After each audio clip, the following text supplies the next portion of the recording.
This film, I'm on the Glen Powell train now. Listen, I get it. Alright, he's good.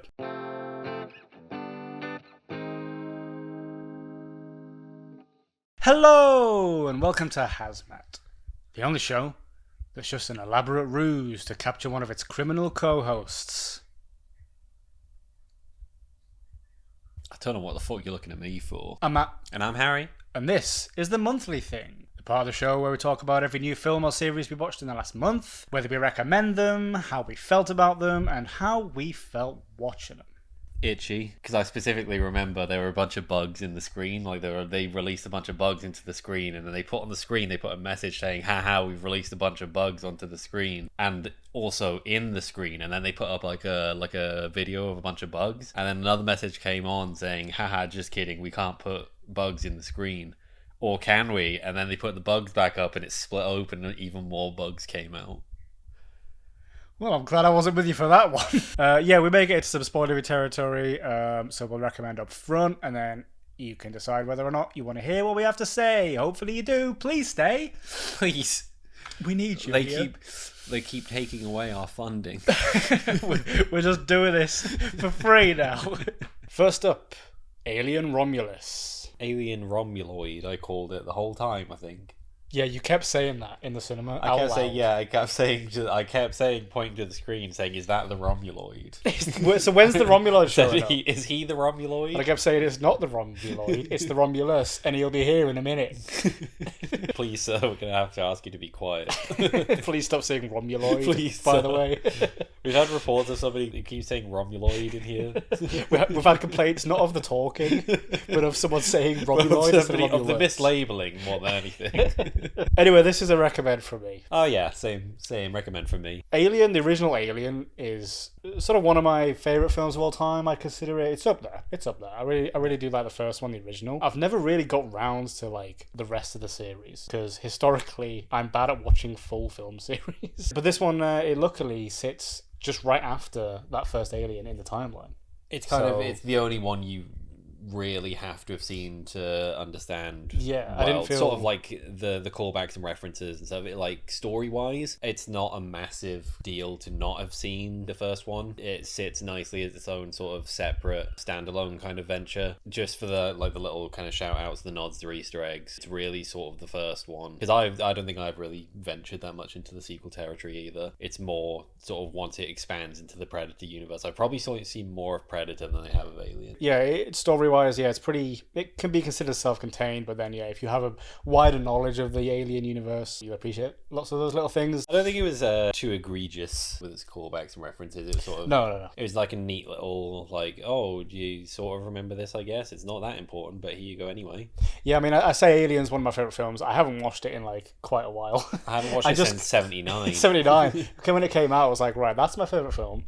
I'm never going to watch it again, actually. I like to keep that special moment, in my heart forever. What I like about it is aesthetically, they've kept it quite consistent, like technology-wise, because obviously the originals were in the 70s and 80s. It's got that sci-fi thing where it's supposed to be futuristic, but they haven't actually predicted new technology. They've only it's got still that certain, clunky buttons and dials. They've and stuff. got what they had at the time as a point of reference. Yeah. And here's our idea of what it is going to become. So I like that they sort of kept that, and they haven't adapted in the newer ones to be a bit more touchscreeny or like holograms and stuff like that. I like the clunkiness, the big thick casing thickness and, of the computer. So it's thick. nostalgic. Oh, thick. It's an easier watch, I think, than the first one. The first one, overall, better movie, but it's one of those ones where I have to be in the right kind of mindset and right mood to be watching it. I think I tried 3 or 4 times before I watched it through, like, in its entirety. God. And every time I tried watching it, I was either really tired or like sick, and I ended up falling asleep during it because it's such a slow burn. Well, yeah, it's a deceptively sort of quiet film. Yeah. For a film about an alien killing a bunch of people on a ship, it's like, yeah, really slow burning and moving. But I mean, obviously that's a big part of why I like it so much. But yeah, this one is a bit more fast paced. It's a bit more breakneck. It's the benefit of, well, with the first one, I guess there's a mystery element of what this monster is, and we're not going to show it in its entirety until the end because it's the first time, it's the first one. But then once everyone knows what the creature looks like, you can't really do that with any of the the future ones. Yeah, the mystery's gone, so you have to make it scary in a different sense. You know what they're capable of and like what they do. Yeah. So you have to sort of adapt the scenario to be more... It's not just the things kind of like skulking around and stalking them. It's now that they're in situations where there's like a billion of them. Yeah, exactly. Character-wise, bit of a mixed bag. A couple of them didn't really quite get a lot of development. It was a similar vibe of they kind of get picked off one by one throughout the film, like similar vibe to the first one. But I think Kaylee Spaney in the lead was really great. I think she was almost channeling a little bit of Ripley at times, but I think Ripley is more of a like natural badass, whereas Kaylee's character Rain had to kind of learn during the process and very much, you know, went on this arc throughout the film of being like this innocent girl that like her synthetic brother was getting bullied, and you know she was stuck on this like world just working and grinding and hustling and getting that cash and getting that dollar and getting that bread, getting that bringing home the bacon. It's a more interesting character to watch where they're not naturally sort of a mercenary or a trained killer, or it's more interesting to watch someone who's kind of thrust into a situation where they're forced to improvise and adapt to the situation, whereas they're not naturally kind of gifted in the skills that they need to survive. They kind of just pick it up and improvise along the way. Yeah, exactly. It's way more interesting to see a character learn with you as well along the journey. But like I say, it's that thing of, despite the fact we've seen the Xenomorphs, it was almost the moment of waiting for them was like quite tense as well. Because you're like, oh, is it just going to be one like in the first one? Like, what's going to happen here? So you go on that journey with them of not knowing what's going to happen, even though you're kind of aware of the alien anyway. It's one of those things where like I'm in a half mind about it, in that I really enjoy action movies, so when it ventures more into action territory I should like it more, but the Xenomorph as a monster seems like one where it should just be one. Yeah. It's deadly enough on its own that anytime you put multiple in, it just seems like you're nerfing it. Right, like you devalue it. Like video game perspective wise, with the Alien series, I played two. I played Alien Isolation and I played Alien Colonial Marines, and that one was just, you get given a gun and you're mowing through hordes of them at all times. And it's just, no one liked it. I mean, people didn't like it because it was a bad game, it was unfinished, but at the same time, you shouldn't be playing an alien game where you're literally mowing through hordes of aliens. The oversaturation of it just completely takes away any sort of fear or creepiness. But like, Alien Isolation is you're on a ship and it is pretty much just the one the whole time, and you're having to sneak around and avoid it because anytime it gets near you, it's just, you die. Yeah, that works so much better. As on the creepiness scale. As a concept, it's so much more like terrifying. Also, I just had an image of like a horde of Xenomorphs coming towards you in the game, just crashing in the wall, like just clipping into each other and stuff. That's basically what it was. Just like more and more, they're just like multiplying and multiplying. We can't stop spawning them. Oh god, what's happening? It's broken, guys. The whole screen just covered.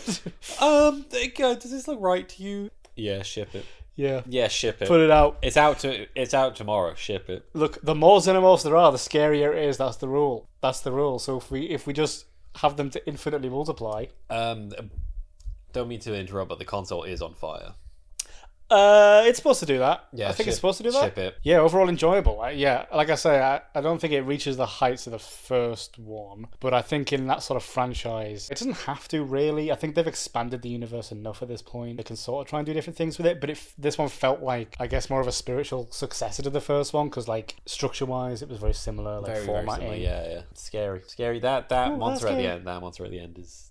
Oh god, we should talk about that. Yeah, one of the most terrifying things. The shot that just cut over to him, I was like, Jesus, what the hell is that? Oh, that's the Romuloid. There he is, it's the Romuloid. I was waiting for him. So, how did you get back in here? I asked you to leave. We escorted you from the building. Yeah, crazy ending. The whole sort of pregnancy thing.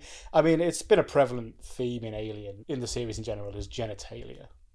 Don't say that word. Genitalia. Say that. Stop saying it. Penises. Stop. Vaginas. Stop. And pregnancy at birth has been a prevalent theme in the series. And so, this really took it all away at the end there. And damn. Yeah, quite literal and on the nose. Yeah, very on the nose. Big baby alien. Big baby man. Next up, Twisters. 2024. They had to call it Twisters because there were more this time. There were more. Is the original called Twister? The original's called Twister. Is it? That was 96? So they've done it like Alien? Yeah, it's Twister and then Twisters. Yeah. So the next one is Twister 3. Twister 3 and then Twister Twister Resurrection. Perfect. Wow. Lovely. Can't wait for Twister Covenant. Twistitheus. Listen, I shit talked Glenn Houghton / Powell a couple of episodes ago. Well, I didn't shit talk Sturgis. Well, I didn't shit talk him. We heavily shit talked the film he was in and the fact that he had nothing to work with. Yeah. This film, I'm on the Glen Powell train now. Listen, I get it. Alright, he's good. He's charismatic.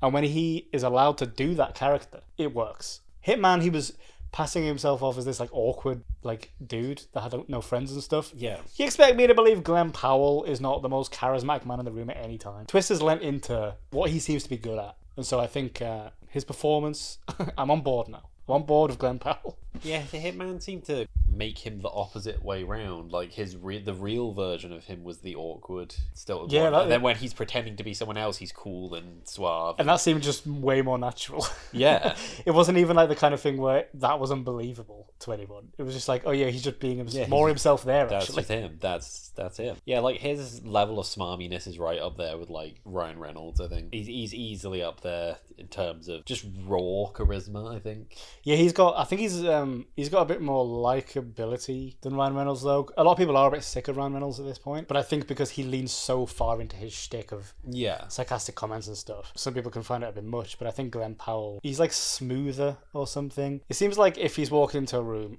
and two people are arguing, he could just get him to make up again. Just guys, a sweet little boy. Guys, please, let's just calm down and listen to each other.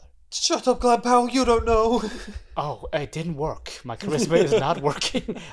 This has never happened before. I've never had to use this in real life. But the film, aside from him, was alright. It's a recommend. Yeah, I think it's a recommend. I think it was fun. It's a very easy watch. Is it the best film of all time? No. But like, I wouldn't begrudge ever watching it again. It's just a fun ride. It had all the hallmarks of a blockbuster, which sometimes I don't find that appealing. I can find those kind of films a bit boring, but there was something about, I think the characters, the group, and the chemistry they all had with each other. Something about it was really endearing to watch. And so I was just sort of along for the journey, really. We kind of mentioned on the way out, it's like story structure wise, it's like it's a big budget Hallmark movie in that it's a story about like a small town country girl who moves to the big city, makes a name for herself, and then has to go back home to rediscover her country roots. Yeah. Or meets a guy. Meets a country guy with a cowboy hat. Has to help her with rediscovering who she truly is. Yeah. It was just that with tornadoes instead of like a Christmas talent show or something. Yeah, what the hell was going on there? They just kept saying tornadoes the movie's called Twisters, guys. Guys, call them Twisters. No one read the Please, script. call them Twisters, for God's sake. For God's sake, everyone said tornadoes every time. The film's not called Tornadoes. I know that Twisters is a colloquial term and tornado is technically correct, but just say it once. Just once. Would it have hurt to say it once? Just the once. Just Please. once?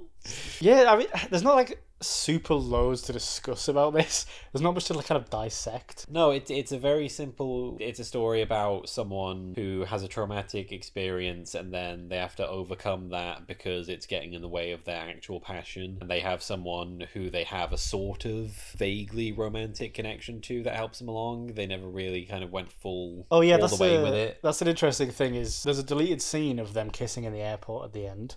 And it was cut.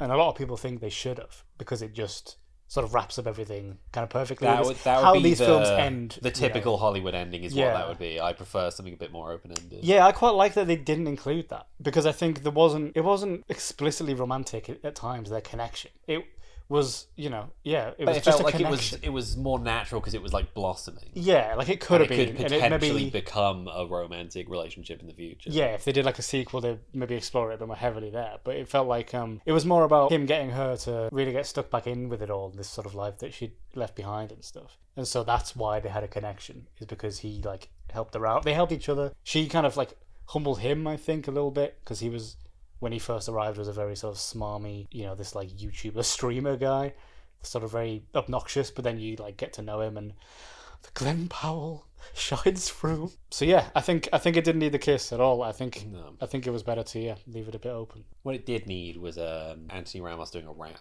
Right, over the credits, kind of like Ice Age style over the credits. Yeah, or maybe. even just in the film. If he'd Just in just a done random scene. if he'd just done a rap at some point, it would have been good. Hey yo, we're looking for tornadoes. Yeah, it writes itself, guys. Ooh, my shoes, they're giving me blisters. Let's go out and find some. Tornadoes. No, say No. it. Say it, please. But yeah, all round good fun time. Good cast. Daisy Edgar Jones, a delight as always. Yeah, top 3 daisies, I think. Top 3 daisies. The flower. And Duck. And Duck. And yeah, Anthony Ramos and Glen Powell. Cool little trio. And then the supporting cast around them. Just cool. They're just there, I guess. It felt like those YouTubers were supposed to be a bit like obnoxious and stuff, but I like the kind of turn on its head that they The were bait and actually the switch, good yeah, guys. yeah. I enjoyed that, and it really does like switch your perspective, like almost at the same time as hers, because of that little twist. Twist. Just say it once. Just once. Just once. Just once. Next up, Trap. Cooper. Jamie. What's with all the police and the cameras everywhere, Jamie?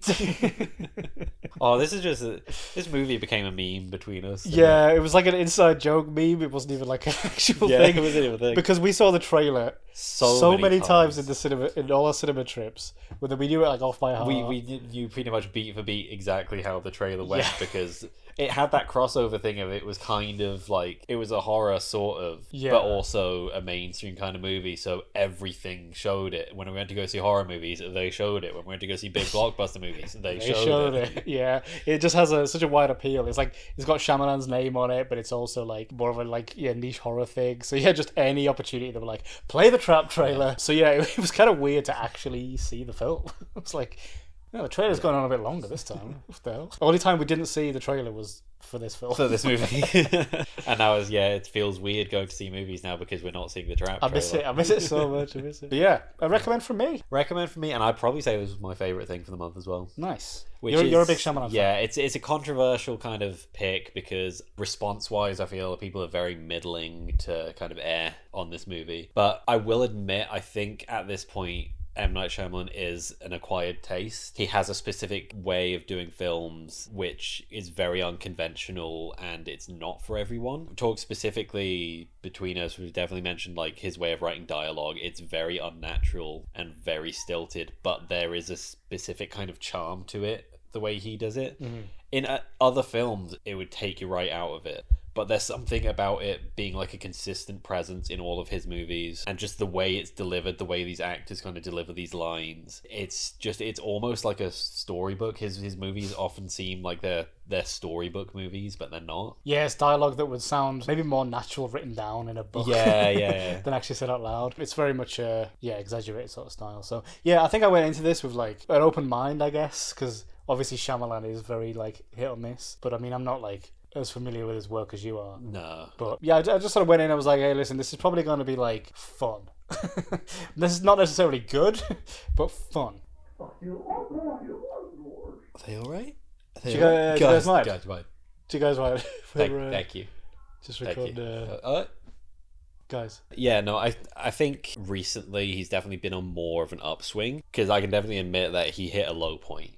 There was definitely a series of movies that were generally pretty awful. I think Bottom of the Barrel is probably around about the time he did The Happening, The Last Airbender, After Earth. I think those were all one after the other. Oof. A legendary run from M. Night Shyamalan. And then it was probably around about sort of when he did The Visit, it started to sort of change. And then he did The Beach That Makes You Old, which was like fine. And then he's come back, and I think this one's pretty good. Yeah. But I've also seen the theory, or it might not even be a theory, but he basically wrote this film so that his daughter, who played Lady Raven, the pop star in the film, could basically just write like an album of songs and have like a way to promote it, the album. promote the music. It was just a concert experience And for he his just daughter. and he wrote the film around that. So he obviously started with the concert idea and then built this like premise on top of it. Which I guess we should talk about the premise, which I think is a genuinely interesting premise. The whole concept is a trap, funnily enough, for this psychopath that turns out to be our main character. It's such a bizarre concept in that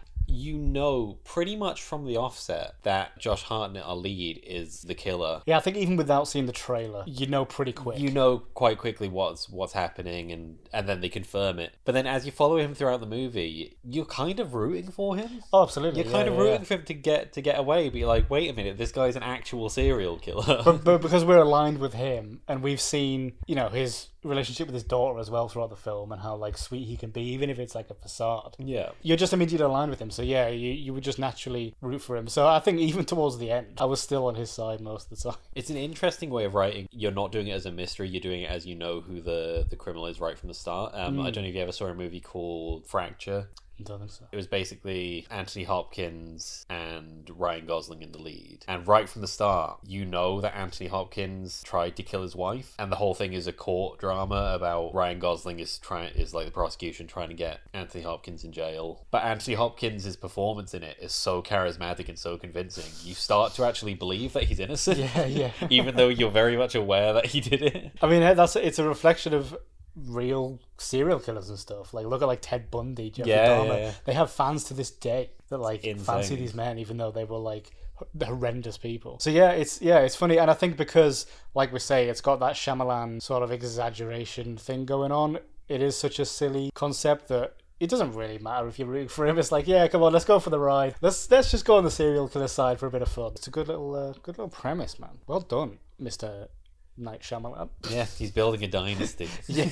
Josh Hartnett, great performance in this, I thought, as the central character. I think, seen him in Oppenheimer, and obviously Oppenheimer is an absolute whirlwind of a million different actors. It's a huge ensemble. So yeah, he doesn't make like a massive impact among a lot of the big names. So this is, I feel like, kind of my first proper experience of him. I don't think I've seen a Josh Hartnett film before this. But yeah, I thought he was great. I thought he played the like cool, calm, collected psychopath very well, you know. Yeah, having to do sort of the crossover, the two different facades in that whenever he's around his daughter, he's like super dad, he's the most like enthusiastic, smiling, kind of joyous guy alive, and then when he's going around and having to figure out and plot everything, he is just an immediate change. He's the most cold and calculated person in the room. Yeah, you're like, you immediately see both sides like fully. Kid Cudi's in this for some reason.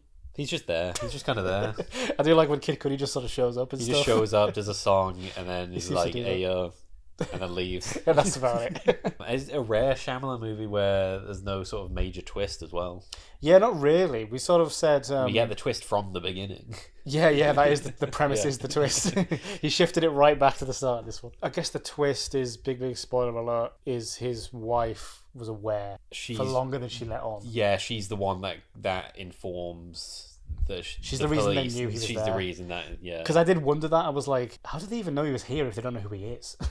But obviously they managed to explain all that fairly well. So yeah, I guess that was sort of the faux twist, but it wasn't like a massive... It was more of a revelation than kind of like a... It was like a slow like... a twist that changes everything or changes your interpretation of things. Exactly. Because I mean... a lot more of this film happened outside the concert than I thought. Yeah, you'd think that this movie was going to end on whether or not he gets out, but then it keeps going. It keeps going. Yeah. Because we said the same. We thought like Lady Raven was just kind of going to be the staging ground for the premise, and then she sort of becomes our the movie changes perspective, and she becomes the hero. Yeah, we're suddenly aligned with her and her trying to escape his clutches, and so she becomes like a way more major character than I thought. Real Icarus story. He flies too close to the sun, and that's how it burns. That's how he gets burnt. Well done, Mr. Shyamalan. Well done, Mr. Shyamalan. Back on form. Back on form. Next up, Borderlands. Fuck, this movie sucks. He's been so mad about this, guys. He's been so angry. Immediate downvote. Immediate dislike. Immediate not recommend. Oh my god. So this is you just went to see this.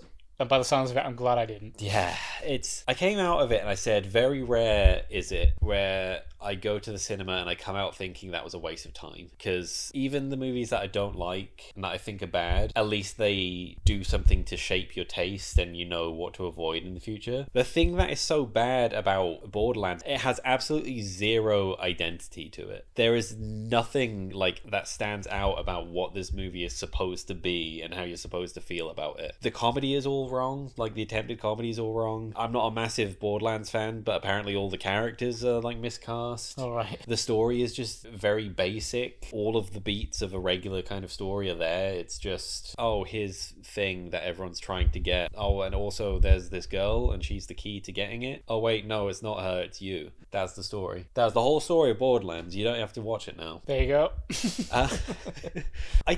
It's actually impressive. I think it's impressive in itself how they've made this movie the way they have, and that somehow they've taken really iconic comedic performers like Jack Black and Kevin Hart both in this cast, and neither of them are funny. Yeah. At any point. It's like A-Caster and Ghostbusters. Yeah, it very much is. I mean, like, Jack Black is supposed to be the comedic relief in this. He plays Claptrap, who's the little robot mascot who's part of the team. But none of his lines are funny, ever. It's really odd. It's really odd. They attempted comedy at some points, but it comes off as annoying rather than funny. Kevin Hart doesn't really do any jokes. He's very much a straight man in this. That's an odd choice. A weird choice. The only thing you can really kind of say as a positive for these movies, Cate Blanchett and Jamie Lee Curtis gave pretty good performances. But that's par for the course for both of them, I feel. Yeah, they can put a good performance out. That's like, yeah, that's a cheat code. You can't take accountability. You can't take credit for that. I did hear a lot of stuff about this, sort of the behind the scenes of it. So Eli Roth directed this movie, which you'd immediately going into this thinking it's a Borderlands movie, which is like a very violent, chaotic video game. It's directed by Eli Roth, who's known for Splatterfest movies like Cabin Fever and Hostel. So this movie should be a violent gore fest from start to finish, and it's not at all. There's very little violence in this. It sounds like they've not really known what audience they want to go for with this. That's exactly what I'm thinking. Is they've probably been told by some executive producer, we're aiming for the largest market possible, so we have to make sure this is like at most a 12A, so that kids can see this. Yeah. Like, it's just a big family blockbuster, and it's not supposed to be. Yeah, it feels like they should have lent into more the audience of the games, surely. Like, I've never been a big Borderlands. I've tried to play the Borderlands games. For me, the writing in those games always came across as too try-hard. Like, they're trying too hard to be funny. It never came across as natural. But I can see why people enjoyed them. And everything from those games is stripped away in this movie, and you just get nothing. It's a bizarre experience. It's a really bizarre experience. Other than, like, those two performances, the only other positive you can say about this movie is that the fight sequences are cool, and the CGI is done well. It's the only positives are very surface level. Everything else, nothing. Apparently, they did initially start it as intending to be like a more mature. I don't know what the equivalent here would be. They wanted it to be an R-rated movie in America, so it could have been like more violent and like more gratuitous with everything in it. And then someone pulled the plug on that and said no. It feels like a classic case of some studio executives getting their little dirty little fingers in the pie and just absolutely diluted it with bullshit. Just as we were hitting like a renaissance in terms of video game adaptations, like we got Fallout, which was really good. We got The Last of Us, which was really good. I mean, they're both TV shows, but still same kind of idea. And then this is just like, no. It's maybe actually that's an interesting point, is that maybe video games are more adaptable to shows than films, because it's like a long form storytelling. There's so much content in them. Yeah, so you're able to do them more justice, especially if it's like a specific world, because there's a lot of world building in games and stuff, especially those sort of games. There's a connection there, I feel like. If you're doing a video game, like certain video games lend themselves well to movies, like the Sonic movies are really good. I've been told the Mario movies pretty good, but that's because there's not masses of content in those games. It's more just like play through levels. There's not a huge overarching story that's going on. They've had to build in the story, kind of a unique story within to make it a film and base it on like these characters. Whereas stuff like The Last of Us, Fallout have storylines and worlds anyway, that if you tried to do it in a film, you'd have to just sort of cheapen everything. So maybe that's kind of what's happened here. And with like, I don't know, apparently Assassin's Creed's pretty shit. I don't know about that Tomb Raider reboot. Apparently, I feel like people quite like the Tomb Raider. With Alicia Vikander. I remember enjoying it a bit, but I mean, I'm not like super bothered about how what's the fucking word?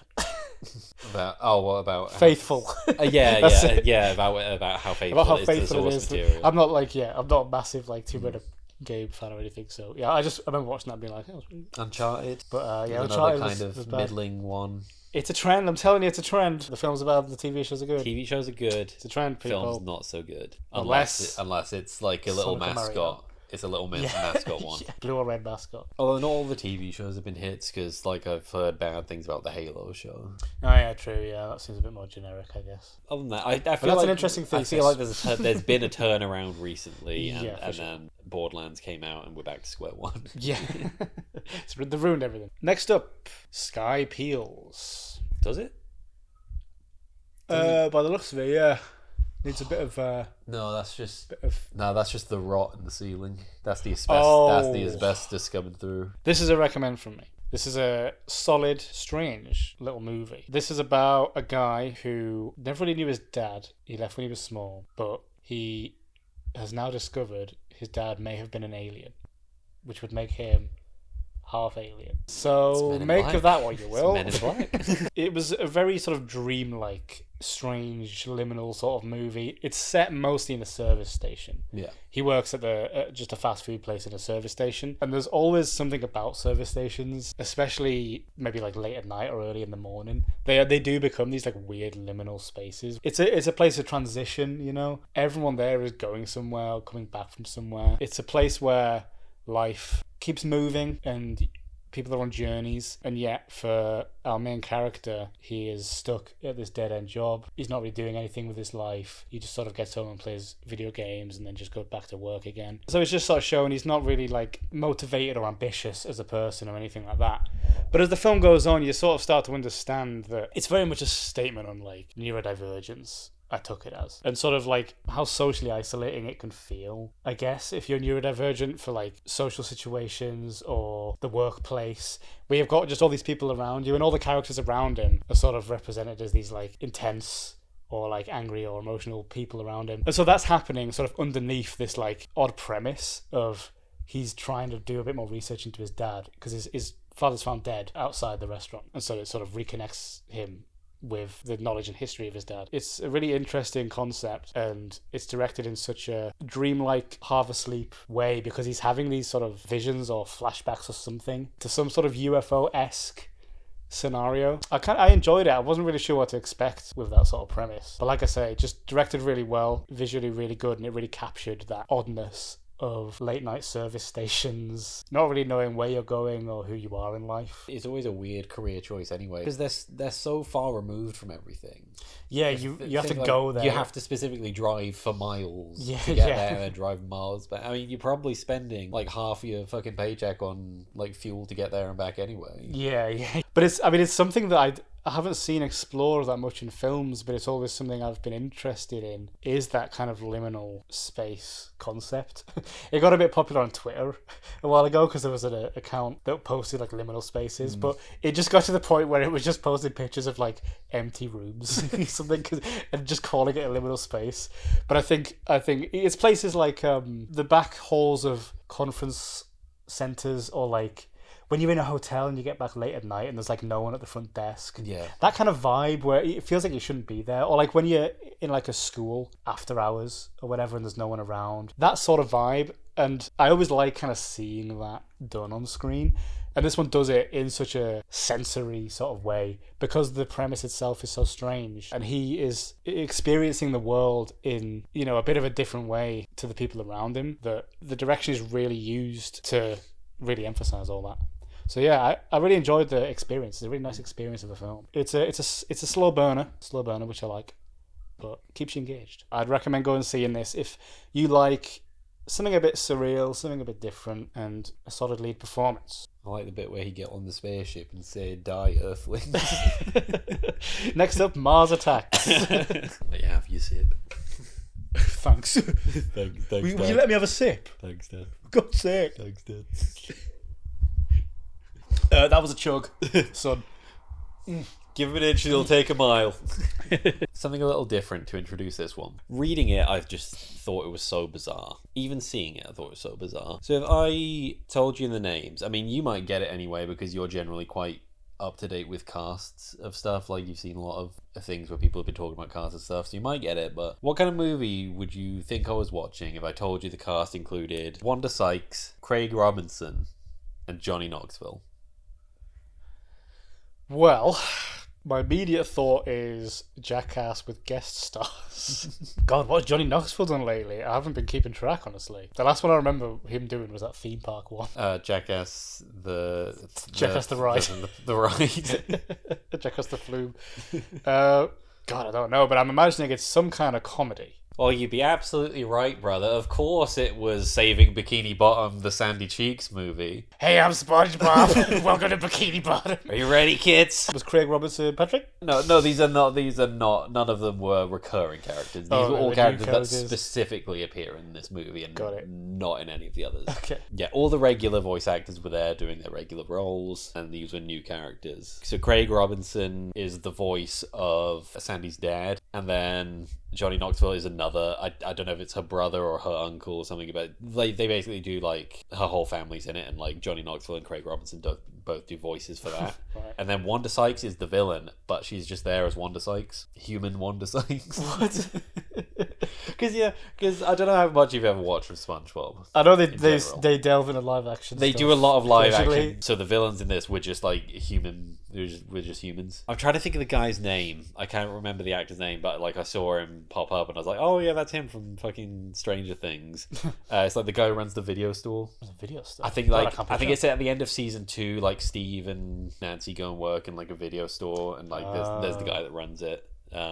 Yes, I'm vaguely remembering that. Yeah, you'll recognize his face if you saw it. Strangely, very little of this movie takes place underwater. I want my money back. I'm very upset. I don't watch SpongeBob to see them on land. Here's a brief rundown of what this movie is about. The entire town of Bikini Bottom is taken away to this science research lab where Wanda Sykes works. She's like the villain, and she wants to genetically modify all of the inhabitants of Bikini Bottom because, according to her, kids love fish, right? Kids love fish and sea creatures are pets, but you can't cuddle with them. That's true. So she's going to genetically modify all of them so that they can breathe air and also be super durable, so that you can mass produce them and sell them as pets. That doesn't sound like a villain to me. She's also robot. Oh my god, get her out of here. This movie felt That's like crazy. this movie was a fucking fever dream.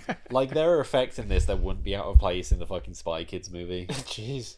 It's really, really bizarre. Is SpongeBob even in it? So the two leads are Sandy and SpongeBob. They're the only two that don't get captured. Oh. But because this is the Sandy's Cheeks movie, she's the lead. Sandy's SpongeBob Cheeks. is the sidekick. They didn't think they. I wish they just named her something else, right? It's the way you said Sandy's Cheeks. Yeah, Sandy's nuts.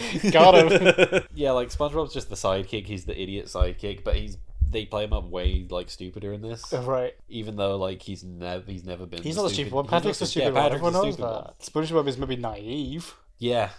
But that comes from a Childish. loving and accepting nature. But he's the idiot in this, and Sandy is the cool one who is good at everything. That's bullshit. And they wrote a character like that. She's good at everything, and she's really smart and cool and can do everything. That's always good in a protagonist. I actually don't, because I don't think I've watched SpongeBob since the first movie. I don't remember a point where they said, actually, Sandy's really into science. She just keeps doing stuff and like say, I couldn't count how many times they said science and Texas in this movie. They said them a lot. Yeah, I don't remember the changing character where like Sandy is now like a scientist. Yeah, but she's from Texas, super at genius, least. which is no longer charming. When SpongeBob first came out, it was kind of charming that she was just this like country girl from Texas. But now we know that Texas is just kind of one of the worst places there is. Yeah, they made Sandy Cheeks really homophobic and racist in this one. It follows a lot of tropes of the other SpongeBob movies. They do like songs, they do like musical breaks. I don't like any of them. I don't think any of them were that good. It's not like the first one.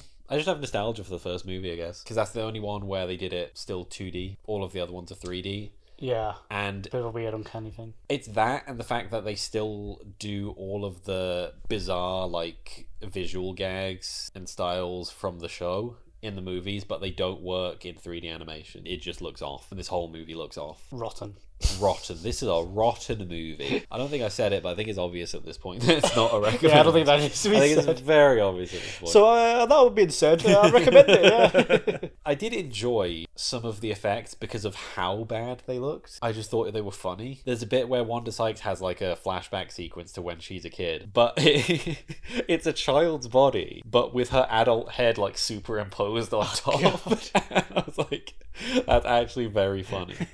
Like, bravo movie, that's a good bit. All right, there's 3 good bits of movie. There's that. There's the bit where Wanda Sykes gets in someone's face, but she has to put a box down to step up to do it because she's short. Good bit. Good bit. And the third one is Sandy's family is getting chased by the cops. They drive off a cliff and start like driving around on a twister, like just on the top of it. And then they're like, oh my god, like it's the same twister like that threw us off course earlier, and like, oh, what the chances? And then they look out the window and then there's another twister with a police car still chasing them. Good bit. So there's 3 good bits in this. Yeah. But altogether, bad movie. And I can see why it's rated so low and why people are slating it. It does seem to be a running theme now, like ever since Steven Hillenburg passed away, the quality has just dipped and dipped and dipped. Yeah, because I feel like he had like a certain integrity, didn't he? Yeah. Didn't he say he didn't want them to do movies or something? Or it's one of those weird things that was a very popular thing that spread. He's never outright said he didn't want them to do spin-offs or anything. Right. He said in an interview like a long time ago, it's like, oh, I can't really see them doing spin-offs because I don't think any of these characters can really be put at the forefront other than SpongeBob. Yeah. But it seems like he never outright said, I don't want it done. Right, yeah. But it seemed like he really loves the show and everything. Yeah, he had a very clear vision with it. And whereas now there's like, again, studio executives putting the fingers in the pie, getting some for themselves, eating it sloppily at the desk, getting crumbs all over the keyboard. Now they're typing emails, spelling words wrong because the crumbs are in the keyboards. Can't understand your emails, mate. We're putting out a Sandy Cheeks movie. That's probably how it happened. It's even to the point where like the show has a kind of a bad reputation. Like, not really reputation, but it has a negative effect on other shows now. I think I mentioned it at some point, but it was when we were talking about Netflix. It's an actual thing at Nickelodeon where a lot of new shows they put on there don't get a fair chance because if they don't do similar or the same kind of numbers that SpongeBob brings in away, then they just get canned. It's their Stranger Things. It's like, okay, you're asking this show that is like its first run, you haven't really advertised it as much, and you're expecting it to do as well as SpongeBob, which is like an established franchise. Yeah. Like, honestly, immediately. Historically, most shows are not hits until season 2 or 3. Yeah. And they're just not letting any of them get there.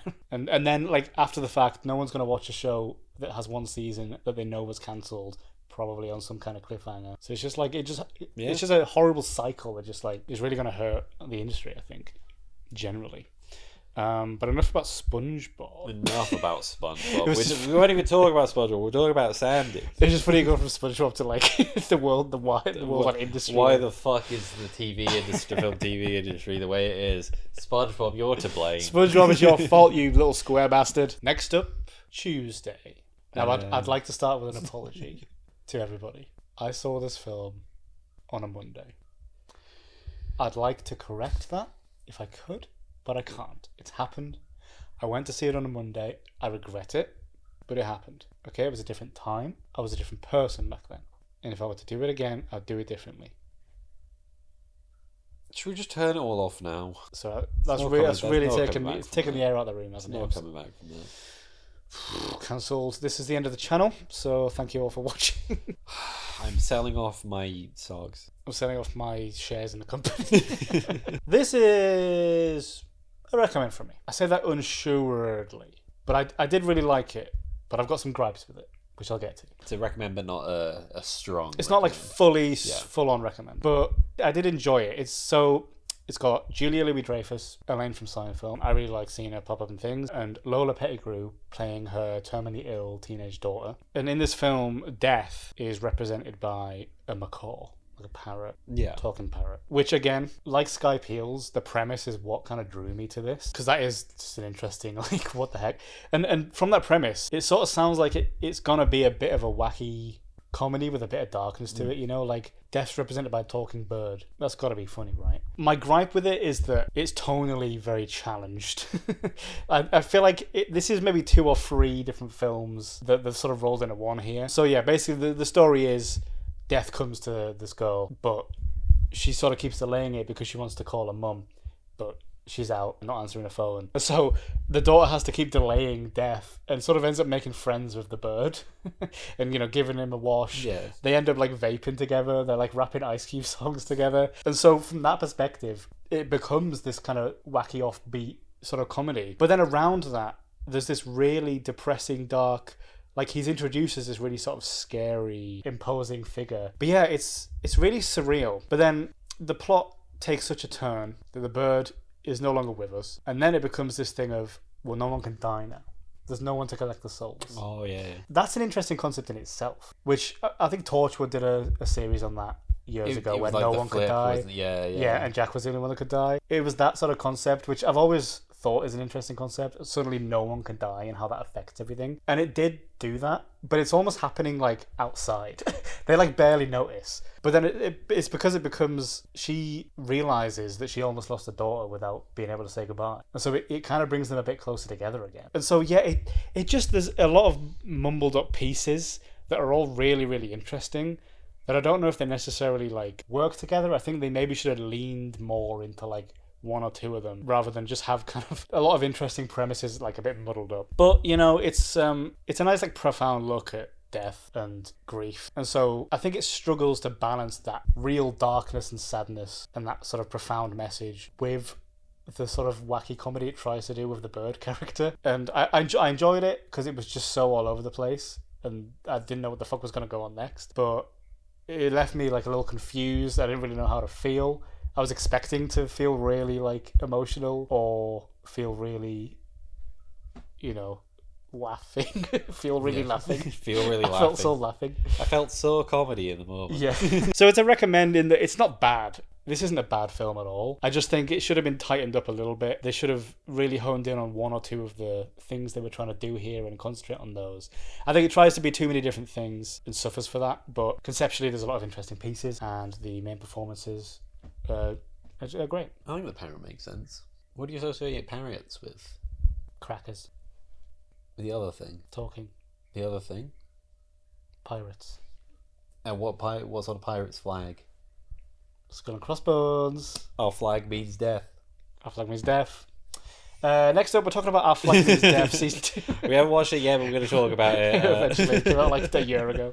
Next up, Jackpot. I think off the top, this is a recommend from me. I had a little gander because I don't like to be influenced like going into movies about what people have been saying about them, but like I'll have a little nosy afterwards, and I feel like this didn't do particularly well with critics at all. But I can see why. It's not a particularly there's nothing substantial about it, but it's just a fun action movie. It doesn't need to be anything kind of more than that. There is something about it that I would like changed. The same kind of thing I would have liked changed about Borderlands, but overall, I enjoyed this. I think it's a good watch. It's an easy watch, and I just think it's funny that now I can say at least there was a good thing on this list with somebody by the name of Roth attached to it. Because I was watching through the credits and it was like executive producer Zach Roth, and I was like, oh, any relation? Any relation? Nope. Still funny though. Yes, no. So this is a movie, kind of like a comedy action movie starring Awkwafina, our favorite John Cena, and maybe our not as favorite Simu Liu. He's there as well. Just there. And the whole concept of this, and it's tied to the fact that I think the working title for this was a lot better than what it ended up being called. Was it John Cena and Awkwafina? No, that would be good though. The Adventures of John Cena and Awkwafina. I'm looking forward to that when it comes out. So the concept of this movie is it's set in a dystopian future. It's not too distant future. I believe it's set in 2030. It's pretty soon. And it's set in Los Angeles, California. The whole concept is in the year 2026 there was another like big depression and they had to somehow like re-stimulate the economy. The concept they came up with is this big grand lottery, and then a winner is declared early in the day. Assuming that they end up winning, they get this big jackpot, and like we start building more like rich people who can then feed back into the economy. The caveat is there's a game involved where whoever wins, they have to make it to sundown alive in order to win the money. And if you kill that person before sundown, then legally you get the winnings. I think it would be cool if it was like a jump from one person to another thing, but it's not. It's just whoever kills that person, whoever's the first to do it, becomes like the winner of all that money. So obviously Awkwafina wins it, and then she teams up with John Cena, who runs his own independent protection agency, where it's the idea of that, like, for a cut of the money, I'll protect you and make sure you make it to sundown alive. And there's this great dynamic, which I think they play off each other so well. Like, that's where the comedy comes in. A lot of people slated the comedy in this. I thought it was pretty good. I feel like a lot of it just seemed off the cuff. It was kind of supported by the fact you go through the credits of this movie and there's a lot of outtakes and like a lot of different lines that didn't make it into the final cut of the movie. So a lot of it seemed like it was just them riffing. Right, yeah. It was just I always enjoy that. It's a very predictable kind of movie, I guess, in a way. It's a lot like The Purge in that you're kind of just there for the action. Whereas with The Purge, it is just people killing people the whole time. Whereas this, it's more of an action of like everyone's trying to kill this one person. But like, again, fight scenes, action sequences, very well choreographed. And it is just Awkwafina like stumbling through all these fight scenes with different one-liners and different like just zingers with each one. And she's just kind of like lucking her way out of every scenario. And that's just where the fun of it is. They knew it was a silly concept, but it would make a fun movie, and they kind of just ran with that and were like, let's just make it a silly comedy. And the one gripe I have is, I think I should have been more violent for what it was. If it's a movie about everyone can legally kill this person and they're all trying to kill them, you gotta go crazy. You gotta go crazy with it, and like it has to backfire on them. And that's what happens. It is like John Cena fighting off all these people, being like the cool action star, but make that more violent. It sounds like they could have done like a Kingsman thing of having those insane. Yeah, those big fight choreographed scenes. sequences, and they are a bit like that. I wouldn't say as heavily stylized as Kingsman is, but there's a lot of like stuff like right from the start. She's in like an audition when people start to find out that she's the winner, and like it's in this big community hall. She stumbles into like a martial arts class, so everyone's just doing like martial arts moves all the time. Good bit. I'm trying to think of the guy's name. John Cena. No. I think he's from The Office. Is it Stanley? It's a character called Stanley in The Office. Yeah, he makes a brief appearance. There's a lot of just like little cameos and stuff. Leslie something, I think. Yeah. That, like just stuff like that, people popping up here and there. Simu Liu plays the villain in this. He runs his own protection agency. Sean William Scott is also in this. I completely forgot he was in this because he's right at the beginning. He's like the cold open, just so they can introduce the concept. He's like the first winner, and then like he ends up getting killed in the end. It's just like an action movie that's like a thrill ride, and it's just fun, and you don't have to think too hard about it. And I think a lot of the times, especially with critics, they don't sit well. People are just expecting more from it, but that's not what it's supposed to be. Not every movie has to be this deep, like philosophical thing. Just fucking sit down and watch people beat each other up for an hour and a half. But I think this is just another movie that solidifies. I think John Cena might be becoming my favorite wrestler turned actor. It was never Dwayne. It was never Mr. Johnson. I don't think he's anyone's favorite actor. Let's be honest. He's like bread. The wrestler turned actor thing, it's between John Cena and Dave Bautista, and I think John Cena's starting to get up. That he's got that thing where he's got charm to him, man. Yeah, like all of his delivery is just hilarious. Yeah, he's really like good. I don't know how he does it. It's so like dry and like monotonous at times, but like there's a specific kind of way he does it. Yeah, he's been leading into that lately, I think. Like Barbie and Ricky Stenicki. Yeah.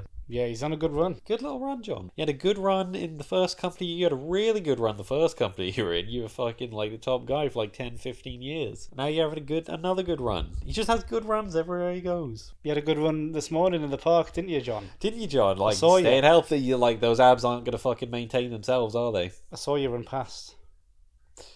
I was watching. I called out to you. You just ignored me. You didn't reply. I'm going to find you, John. I'm coming to that park again. Next up, hundreds of beavers. That's too many, I think. So many beavers. I actually think that's too many. The amount of beavers in this film stressed me out, so I'm not recommending. No, this is a recommend from me. This is so silly. This movie's so silly. I can tell from the fucking like the marketing around. Yeah, like, because that's how we discovered it. It popped up on my Facebook, I think, didn't it? Yeah, and like, they were doing ads, but in the style of other posters. Yeah, there was the Ted one. I think they did. Was it like Jaws or something? There were definitely some like very classic, famous ones, and they made it hundreds of beavers. Yeah, funny marketing gimmicks around it. Found out there was a show in nearby, and I went. And honestly, I enjoyed it, and it kind of made sense. The marketing gimmicks made sense. This is like as wacky as comedy can get. So it harkens back to like the Charlie Chaplin, Buster Keaton sort of stuff, like the silent movie era of the very physical slapstick comedy, and it very much leans into that. But even though it's slapstick, it's like clever, and there's just like so many jokes in this, like physical, visual gags. It is one after the other, like for like almost 2 hours, I think. But it is pretty consistent all the way through. I think it drags a little in the middle when kind of the novelty of it has kind of worn off. But I think there's a surprisingly engaging plot to it that kind of keeps you on board. So it's essentially just this guy that these beavers like gnaw away at is like, he's got this massive, it's like Apple Jacks, I don't know if it's like cider or something I think he's making. And anyway, this massive like tower of it rolls down the hill and crushes his entire business. And he just gets lost in the wilderness.